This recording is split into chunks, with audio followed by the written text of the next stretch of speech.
and good evening. I'm Nancy McNack. And I'm Nate McGate, and we're catching you up to speed on INNAMINIT! Where we catch you up on all the shit you missed that fell through the cracks this year in a minute. Well, it's not really a minute, though.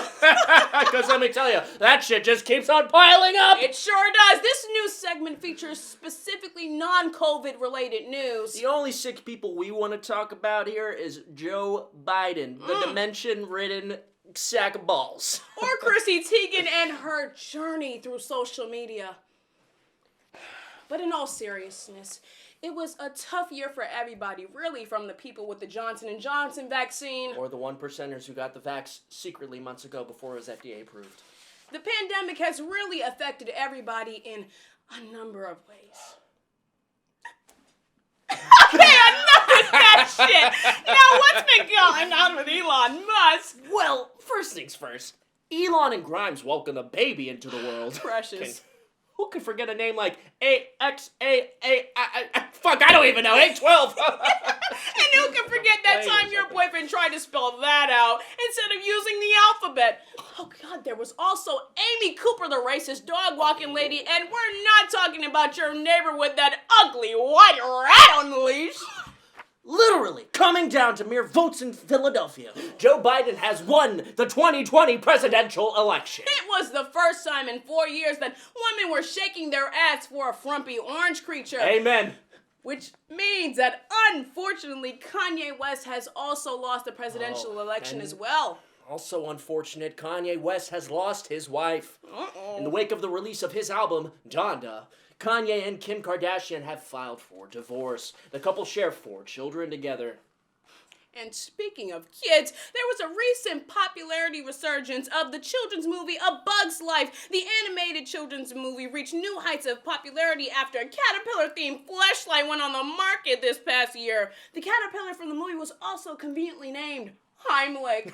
Hey, Nancy. Oh shit, don't get me started. I'm gonna get you started like a match getting ready to explode. Did you know a dildo maker is what you would call a cocksmith? Oh, what would you call a fleshlight maker? A pocket pussy whisperer. In other news, the 2020 Olympics came into 2021 instead. According to the recent polls, more than half of the American population believe they should be eligible for the Olympics for also waiting a year to come.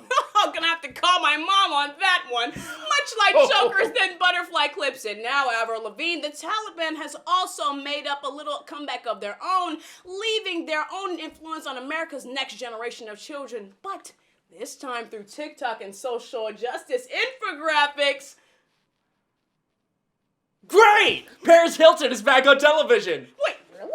Yes, a streaming service she has been named to have made. It is a cooking show with celebrity guests. Ooh, why does she need to do that? What inside trader does she know that we Oh, don't? we better call him because we'll die. Jeff Bezos also built a spaceship and sent Captain Kirk to Mars, or whatever Trekkie shit that is.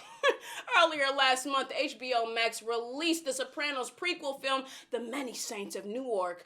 Now, this has prompted negotiations for a possible spin-off series. Oh, not a sequel, but a series. Will Smith recently announced the cast for his fucking film, Fresh Prince of Bel-Air reboot. And hang on to your seats, ladies and gentlemen. University of Arts alum Jabari Banks will play the iconic role modeled after Will Smith in the gritty reinterpretation of the 90s comic series. There was, however, uproar and controversy regarding the reboot after Lin-Manuel Miranda, the producer of Hamilton, the writer of Moana, was cast as Uncle Phil. You know what, Nancy? With the Fresh Prince of Bel-Air and Paris and Tony Soprano all back on TV and the Taliban and Avril Lavigne back on television or radio. You mean Travis Barker? Yeah. It's almost like instead of genuine time travel as a society, we're just slowly trying to regress back into ourselves to feel like we're going back in time. Well, anyways, that's what you missed. And that's what you get. INNAMINIT! It's not really a minute, though. I'm Nancy McNack. And I'm Nate McGate. And good night. John, get the wife. Fuck.